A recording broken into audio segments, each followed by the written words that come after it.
ભૂતની વાત. ભૂત વિના સુનો સંસાર.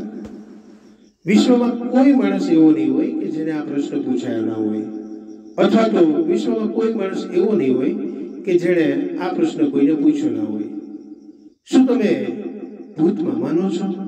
બસ આ પ્રશ્ન. એક વાત ખરી છે કે ભૂત પોતે નસીબદારોને જ જોવા મળે છે. તે ઈશ્વર જેવું છે, જેને તેને દર્શન નથી આપતું, જેને તેને હેરાન પણ નથી કરતું, અને જેને તેને માલામાલ પણ નથી બનાવી દેતું. જોકે કેટલાક વિદ્વાનો કહે છે કે ભૂત એ કોઈ કામની વસ્તુ નથી. હકીકતમાં ગોષ્ઠ એક કામની હસ્તી છે. ભૂત એક વિના મૂલ્યે મળતી સસ્તી મસ્તી છે. આમ જુઓ તો ભૂત સોનાના ભાવે વેચાતી પસ્તી છે. ભૂતનો સૌથી મોટો ઉપયોગ ડરવા માટે અને ડરાવવા માટે થાય છે. તમને લાંબા સમયથી ક્યાંય કોઈનાથી ડરવા જ ન મળ્યું હોય તો શક્ય છે કે ભૂત તમને ડરવામાં કામ લાગે. કોઈ સારો અને શક્તિશાળી ભૂત હોય તો તમારે જેટલું ડરવું હોય એટલું ડરી શકો. ભૂતનો આ એક મોટો ફાયદો છે. ભૂતનો એક ફાયદો એ છે કે તમારી પાસેથી એ રામસે બ્રધર્સની જેમ તમને ડરાવવાના પૈસા નથી વસૂલતું.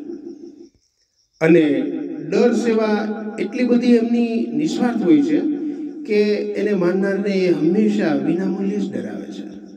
એન્ટી કરપ્શન બ્યુરોએ અત્યાર સુધી કોઈ ભૂતને ડરાવવા બદલ માણસો પાસેથી પૈસા પડાવતું નથી પકડ્યું. નહીતર આહાર, ભય, નિંદ્રા, મૈથુન એવો જરૂરી કોટા વગર ચાલે છે માણસને? હા, એટલું ખરું કે ભૂતનો યોગ્ય ઉપયોગ કરીને અમુક પ્રકારના મનુષ્યો સારો એવો પૈસો બનાવી શકે છે. ભુવાઓ અને તાંત્રિકો માટે ભૂત એ ધંધાનું સાધન છે. ભૂત અનેક લેખકોનું તારણહાર છે. ભૂત અનેક ફિલ્મકારોની કેરિયર છે. તમે કલ્પના કરી શકો કે જગતમાં ભૂત જ ન હોત તો રામસે બ્રધર્સની કેરિયર કઈ દિશામાં ડાકલા વગાડતી હોત?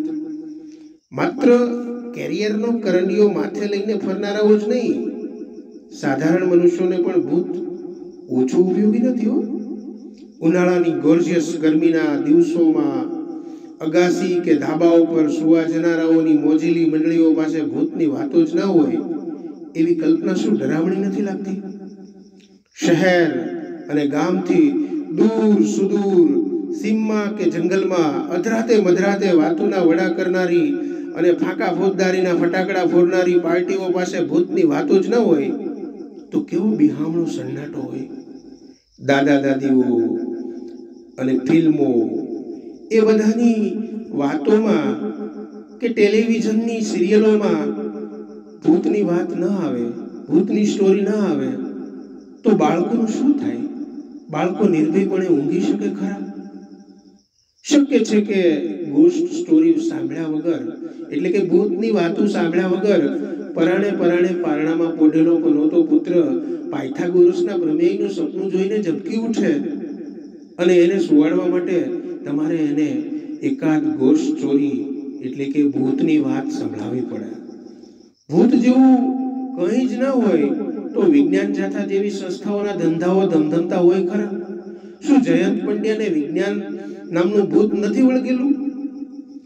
શું આપણને સૌને કોઈને કોઈ એક ભૂત નથી વળગેલું? દરેકને એક ભૂત વળગેલું જ હોય છે. કોઈને પત્ની નામનું ભૂત વળગેલું હોય તો કોઈને પ્રેમિકા નામનું ભૂત. કોઈને ધર્મ નામનું ભૂત છોડતું નથી તો કોઈને પૈસા નામનું ભૂત વળગેલું હોય છે. આ વળગાડ બહુ મોટો હોય છે. કોઈને બોસ નામનું ભૂત ટીઝ કરે છે તો કોઈને કર્મચારી નામનું ભૂત ફ્રીઝ કરે છે. તો કોઈને કોઈ રીતનું ભૂત તો હોય જ છે. કોઈનું તો આખું ઘર જ ભૂત ભૂતાવળ જેવું હોય છે. તો કોઈના જીન્સના પેન્ટમાં પણ ભૂત થતું હોય છે. કોઈને વ્યસન નામનું ભૂત હેરાન કરે છે તો કોઈને વ્યસન મુક્તિનું પણ ભૂત વળગેલું હોય છે. તો કોઈ વિદ્યાર્થીને લેસન નામનું ભૂત રોજ રોજ પરેશાન કરતું હોય છે. અને કોઈના માટે તો ક્યારેક સમય પોતે જ ભૂત બની જાય છે. તમે જાત જાતના અને ભાત ભાતના ભૂતની દુકાન માંડી શકો છો. એક ફ્રેન્ચ વિચારકે એવું કહ્યું છે કે સાચા ભૂતનું પ્રેમ જેવું હોય છે. બધા એના વિશે વાતો તો કરે છે, પણ ભૂત બહુ ઓછાને મળે છે. કોઈ એક મહાન હસ્તીએ કહ્યું છે કે દિવસે હું ભૂતમાં માનતો નથી અને રાત્રે હું બ્રોડ માઇન્ડેડ હોઉં છું.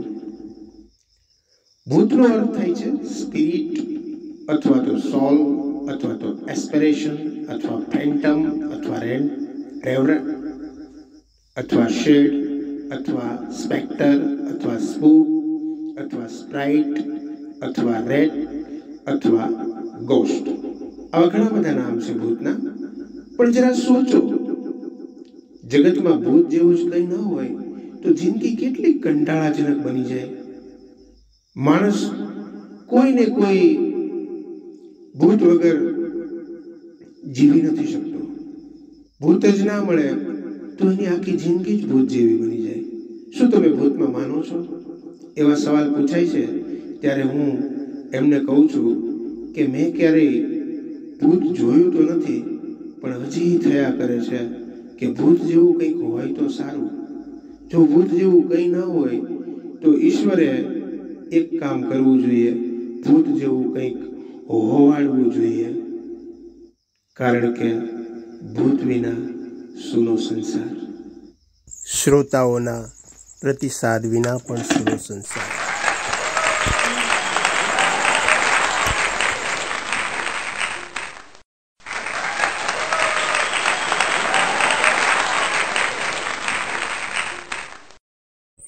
આવા સુંદર સુંદર અને ડેન્જરસ વક્તવ્યો સાંભળતા રહેવા માટે આજે જ સબસ્ક્રાઇબ કરો, અત્યારે જ સબસ્ક્રાઇબ કરો ધ ગ્રેટ વર્લ્ડ ચેનલ, આપની પોતાની ચેનલ ધ ગ્રેટ વર્લ્ડ. અને આ સાથે જ વાંચતા રહો અમારી વેબસાઇટ thegreatworld.in. thegreatworld.in વેબસાઇટની એપ્લિકેશન આપ પ્લે સ્ટોર પરથી પણ ડાઉનલોડ કરી શકશો. The great India, the great world.